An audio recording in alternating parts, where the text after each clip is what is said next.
be no effort for me, no extra work.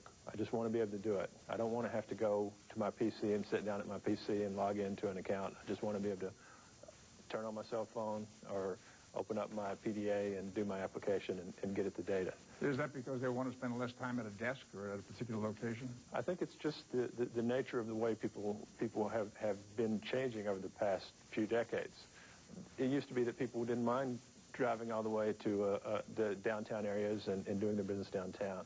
Then the malls got closer to the customer, and then the convenience stores and the Walmarts got closer to the customer. And then finally, the internet got right in the customer's house, and it got right on the customer's desktop. What you have with wireless is you have the natural progression of that. You're getting right on the customer's person. So the customer has your business with them at all times, at their fingertips. It's the same mentality that keeps customers from wanting to walk across the den to change the channel. They'll use the remote because it's in their hand. All right, good. Let's go to this report to see why a pharmaceutical research firm turned to using a wireless application. Medical records for companies developing new drugs. They are a gold mine of information, but getting that data is not easy. It's cumbersome, it takes a long time to get that information, and oftentimes it's not very accurate.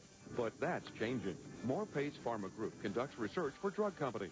The firm has teamed up with Viridian Technologies, giving doctors wireless devices to record patient treatment records. With a handheld PDA, they're able to put it in as they see the patient. It's much more convenient. The personal digital assistant uses wireless technology. The program prompts a physician to answer detailed questions about patient treatment. He then simply pushes a button. Using cellular frequencies, the device sends the data to Morpace. Once they've entered that information, it goes into our databases, which then we aggregate and allow access to, or provide access to our clients for answering very targeted research questions. Patient information can be sent from a wireless device or a computer that connects to the central system via phone line. Either way, data from standardized medical questionnaires merges easily into a central database. It's not difficult to sync up information coming from multiple sources as long as the questions are asked the same way. And Morpace representatives say Viridian software is versatile and easy to use. Basically what happens is you have a library of templates, and the non-technical user can pull down whichever question is most relevant to what they're looking for and assemble them in the sequence that they're looking for and make a survey that way. Not only are we pleased, but the potential is enormous. This convenient wireless device is allowing doctors to send data more quickly and accurately than ever before. That may well speed up the development of new drugs that help patients and save lives. In Concord, Massachusetts, this is Dave Graveline reporting for The Next Wave. So, David, talk about standards. We hear about the WAP in the media, but there are other standards out there, am I right? There definitely are. WAP is in the middle of a media frenzy right now, but it's not alone.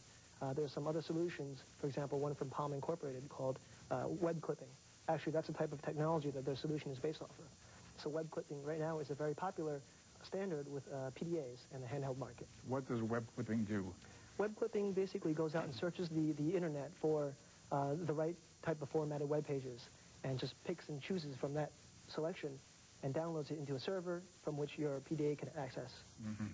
And, Tony, the report mentioned that information can be accessed through both the wireless and a regular computer. So what does a company need to do in order to build on this existing infrastructure to get to the wireless? The key point is to understand what part of your application is appropriate for the wireless environment and what part is not appropriate for the wireless environment. When you're looking at your application, things that are going to take complex input would tend to be something that would not be something you would do wirelessly. Things that are informational or have simple input are things you would do wirelessly. The holy grail that you look for is to build an application such that you may have to code different pages for each device that you want to go to, but when you go to enter content into those pages, you only have to enter the content twice so that the content entry, which is the ongoing process that people go through, is not specialized for each device. Okay. Tony, Chet, and both of you, give us some thoughts on what new standards are coming up. There are a lot of standards that are coming up in the wireless space. One of them, which is very exciting, is 3G, or the third generation technologies, which allow you to have multiple, or the bandwidth increases a lot, up to 384 megabytes per second. So in that scenario, you will be able to push a lot of complex content onto these devices. And you'll do a lot of applications like speech recognition and more multimedia types of applications. And how is wireless going to change the business landscape? The big change to business is that the customer will be more in control than they have been in the past. It's one of those things of having the convenience being in the customer's hands, so the customer dictates what occurs. In the past, you've been able to dictate what the customer could do.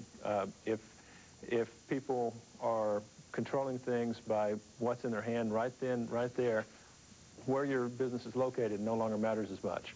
What matters is how well you service the client where the customer is located. Is this a convenience, this wireless application, or is it a real business asset? It's both. The driving factor that makes wireless is largely convenience, and that's not, people tend to underestimate what a driving factor that is.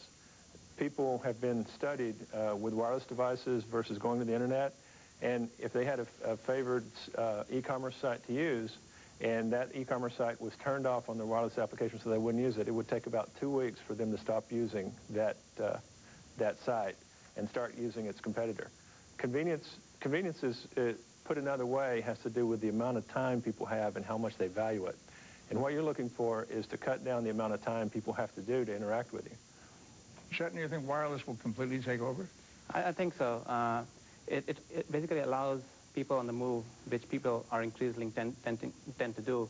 They're always on the move, going to places for conferences, for business trips, and so on and so forth. So using wireless technologies, people can still be accessing their corporate intranets, still be able to do various transactions, and instead of just waiting till they can go back to the offices to complete those kind of transactions. Wireless, wireless, wireless. It's a very hot word in the business today. I'm sure we'll be hearing a lot more about it, but we're out of time for now. So I'd like to thank each of you for joining me today. Tony Renaud of Veridian, Chetan Sharma of Luminant, and our expert, David Chung of Wireless Design and Development Magazine. I'm Leonard Nimoy. Please join us again to watch the future unfold on The Next Wave.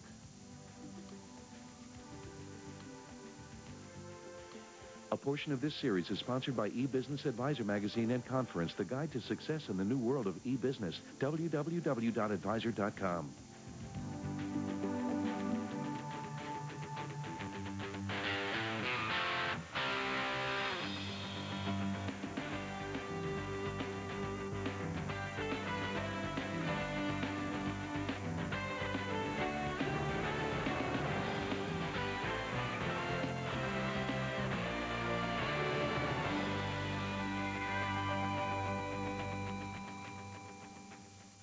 The preceding paid program, The Next Wave, was brought to you by Next Wave Productions.